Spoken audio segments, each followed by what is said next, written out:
The ranking that Swaziland has is totally not justified because in as much as we knew that we had problems playing them in their stadium because of the pitch, because of the lighting and all that, but we should also give them, we should congratulate them a lot because tactically they were able to play on what they had as their strengths, and they posed us a lot of problems with the fact that they were always compact and were resilient. They were just waiting to get an opportunity to do it. And it's not bad. We should congratulate them for that. But I think my lads today, all what we spoke about, we did, they put it into practice. Even in the second half, when we went brutally and changed the tactics, it took 2 minutes to say it on the blackboard, and they put it on play. So congratulations to them, and I thank them for their commitment. It's a good game, and I think if I get a chance to play a friendly game in the future, I will invite Swaziland. If you're talking of Paul Onobi, what I feel is that he's a home star, and like I said it from the onset when I took this job, I said, I don't care if you play home, moon, or foreign. If you're good enough and you can adapt to the tactics that will try to let you play, you will do it. And I'm glad that you saw it yourself today.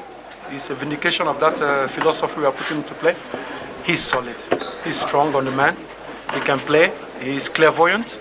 And one thing I like about him is that he's hungry. He's very hungry. And that's what we need now. That's what we need now. And he didn't play at the expense of anybody. Because we must be realistic. Nobody has a place here.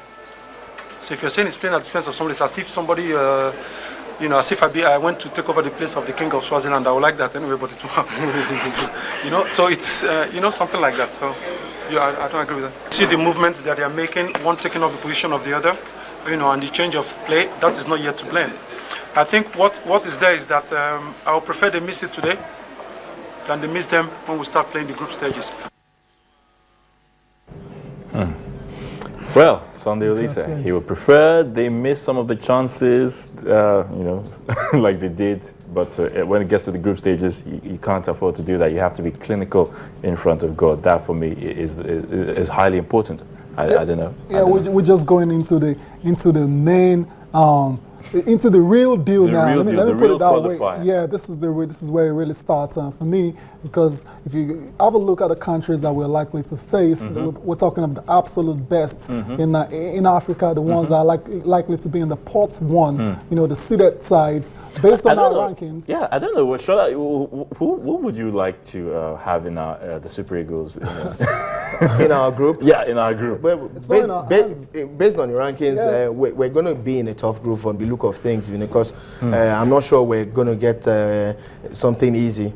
And like Tayo said, it's not in our hands. Oh, if I could choose, I'll go through that list and pick the teams that look easy. But Swaziland was not easy. Did you hear Oliseh say that the rankings are not fair to Swaziland?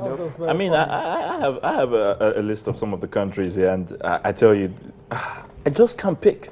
Okay. Do you want to play an Algeria that actually won 7-0 yesterday? Aggregate 9-2. Or even a Cameroon, going by past meetings, how the Cameroonians are, Okay, can we look at the results of just what happened last night? Then we look at all the teams that qualified, because the 20 teams, like the top 20 teams in Africa, actually made it. Talking about the big boys, Tunisia and Mauritania, that one ended 2-1 in favor, of course, the big boys. Cameroon played goalless against Nigeria Republic. They done the job in the first leg, 3-0. South Africa, of course, an own goal by Manuchu. Manuchu? No, not the other Manuchu. Okay. Another Manuchu this time around. Right. I mean, give them just that 1-0 victory. But they've already got 4-1 on aggregate already, so that's the thing. Congo, of course, Ethiopia, we talked about their coach, leaving after this particular win. And Burkina Faso and Benin Republic, 2-0 in that one. Having done a good job in the first leg also. For Nigeria, of course, yes, another big one, 2-0. And Algeria. What in the world happened to Tanzania? No, the first one was 2-0 draw. They felt, okay, we went to your country and you guys, they heard them to 2-0 draw. And when they come 7-0. So that's actually how to beat a smaller team. That's the things I'm talking about. Okay. Like Swaziland should have been beaten this much by the Super Eagles of Nigeria, Ghana, and Cameroon. But the coach said the FIFA ranking is not a fair reflection of I Swaziland. hear you. Tell that to the Algerians. Nigerians, and this is what they did to them. Okay, Cape Verde and Kenya, of course, Cape Verde had to do the job better this time around. For Egypt, Kenya should have been able to get past that. How could they? Do you know the story of the Kenyans? They arrived few hours to the game. Okay. So now for Egypt and Chad, the same thing. Chad needed just 30 minutes to get ready for the game against Egypt. So that was when they arrived. So I mean, it was obvious that they had to lose because the first game, of course, they we talked about the fact that Egypt, they lost that first game. Senegal and Madagascar, of course, the 2-2 draw, and of course coming home they beat them by 3-0. Cote d'Ivoire and Liberia, of course, that one 3-0. And of course you have Mali and Botswana 2-0. Mali winning 3-2 on aggregates. Now you look at the 20 teams that have qualified, starting with Nigeria, starting with Algeria, you have Egypt, you have Senegal, you have Cote d'Ivoire, you have Mali. Now these are the big boys who've qualified, 20 of them. So there was actually no major upset. No major upset. No major upset. At all. I was looking forward to that upset. Yeah, but I didn't see any. No major upsets at all, which means it's really going to be tough. Yeah, take a look at all of them. Yeah, look at all the teams that have qualified for the group stage now. As we can see, these are some really massive football playing sides. Yeah, apart from maybe Uganda and maybe Gabon. You know, with Pierre-Emerick Aubameyang. Not only that, if you look at what they did in 2013 Nations Cup, you give it to them. You know, I'm afraid. I'm afraid. You know, when you look at these teams and look at the way we've been playing, I am afraid. And I think what Oliseh needs to do now is to play more friendlies, honestly. We must get this thing right. Look at the teams that are coming. It's scary. But we have Libya, we have Uganda, we have Guinea. Yeah, really? But we have to wait to see the group, what the group looks like before we start, thinking about qualifying for the World Cup. If we get a very tough group that includes the likes of Algeria. I don't want Algeria. We only want team qualifying. Yeah, it'll be very tough. Only one team. Okay. It's really very scary. Okay, we're really running out of time. Let's not be so scared. Let's not be so scared about it.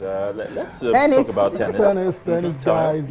Yesterday we were talking about Novak Djokovic being unstoppable, being unbeatable. Little did we know Roger Federer was listening to us, and he proved it to us yesterday by dismantling Djokovic in straight sets in their round-robin clash at the ATP World Tour Finals. It was a very easy win for Federer, 7-5, 6-2 over the Joke Man. And Kai Nishikori also won his own game, beating Thomas Berdych 7-5, 3-6, I think Thomas Berdych is working on a very lean or tight rope. Yeah, I don't see next. I don't see him qualifying. He hasn't won a game at the group stages. Yeah, he's so out. He's almost out. He's definitely out. Yeah. And of course, Federer made it 2-2 yesterday, and he's likely to win again today. Yeah. He's going to beat Nishikori. I can put my money on him. Let's try and see how it all pans. Oh, there you have it. Roger Federer against Novak Djokovic. Rolling back the years. Yeah. Funny thing is, of 43 games that they've had, Federer has won more. He's won 22. 22 now for Federer. And Djokovic has only won 21. So Federer is better than Djokovic. Head to head. On paper. And again, after 38 indoor victories for Djokovic, he ends up losing 38. To Roger Federer. Yeah, since 2012, he hasn't lost a game indoors. Yeah, it's really massive for him. It's a dictatorship. Yeah, but then you can't. No, it's not. It's just good. Yeah, but then you can't. It's good. At this particular tournament, he has won it 3 times back-to-back successively. And he's won 4 overall. 4 overall. Federer is on 6. 6. Okay, so they're not too far away from they're not too far away at all. Yeah, so it'll be very interesting to see if they're actually going to meet in the finals. That'll be a very. But let's see if Djokovic can actually beat Kai Nishikori, because the form he displayed yesterday against Thomas Berdych, the skills and all that, it shows that he's still very, very much at top form. So if Djokovic failed to beat him, that means Djokovic will not make it to the semifinals. And we have, before we move on, we've got some games today as well too. Rafael Nadal will play Andy Murray. Andy Murray, the great British hope, is a very decent player as well. But going on against the Nadal, the head-to-head Nadal way ahead of him. So I don't know what you think about that. But I'm counting on the 17,000 people that will come to the O2 Arena to get behind Andy Murray. Okay. I have a feeling that when you least expect it, Andy just brings it. But he has to do well here in preparation for the bigger tournament that he wants to play for his country, the Davis Cup. But I think he would have a lot to do well in London with the fans and everything getting behind him. Okay. We'll have to go. Tweets, one more tweet. I just have to take this one, interesting one. Says, playing one striker, it's coming from Emetulu Victor, playing one striker against Tanzania at home, relying on 2 set pieces, and Oliseh is being applauded, question mark. That's his opinion. That's his opinion. Sorry, the set pieces are part of football. They're part of football. And before we were complaining that they were not scoring from set pieces. Now we got 2 goals from set pieces. Kudos. So let's give it time. Twitter coaches and Facebook coaches, they're just so much getting it. All right, thank you so much, Shola Rogers, for spending time with us. We do appreciate you. It's always a pleasure to be here. Always a pleasure. And thank you for being a part of it. We have to go now. Don't forget, we'll do this again tomorrow. So please keep a date with us on Sports This Morning. I'm yours truly, Ayotunde Balogun. Thank you for watching. I'm Cecilia Omogbe. Join us tomorrow again for another exciting edition. I'm Tayo Salam. Enjoy the rest of your day.